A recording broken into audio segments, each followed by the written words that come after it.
नमस्कार प्रणाम। मैं हूं प्रवीण तिवारी और आप देख रहे हैं भोजपुरी अपडेट बक्सर। दोस्तों, आपको बता दें कि अरविंद अकेला कल्लू जी का एक गाना आज रिलीज हुआ है, जिस गाने का बोल है तुझे देखा तो ये जाना सनम। जी हाँ, तुझे देखा तो ये जाना सनम हिंदी सॉन्ग है, जिसका भोजपुरी रीमेक सॉन्ग बना है, जो कि काफ़ी ज़बरदस्त है।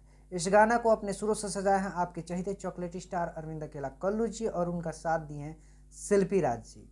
आपको बता दें कि काफ़ी ज़बरदस्त वीडियो सॉन्ग है। जिस गाने को आशुतोष तिवारी जी लिखे हैं और प्रियांशु सिंह जी का म्यूजिक है। टीम संजू का वीडियो है और कोरियोग्राफर है लक्की विश्वकर्मा जी। सौम्या त्रिपाठी जी अरविंद अकेला कल्लू जी के साथ लीड रोल में आपको दिख जाएंगी। आपको बता दें कि काफ़ी ज़बरदस्त सॉन्ग है, जो कि सारेगामा हम भोजपुरी से रिलीज़ हुआ है और मात्र 13 घंटे में 1 मिलियन प्लस व्यूज़ गेन कर चुका है। तो आप अंदाज़ा लगा सकते हैं, काफ़ी ज़बरदस्त सॉन्ग है और हम सुने हैं तो काफ़ी ज़बरदस्त लगा। तो आप लोग भी इस गाना को ज़रूर सुनिए, जो कि सारेगामा हम भोजपुरी से रिलीज़ हुआ है। तो जो लोग नहीं सुना है, एक बार जाके इस गाना को ज़रूर सुनिए।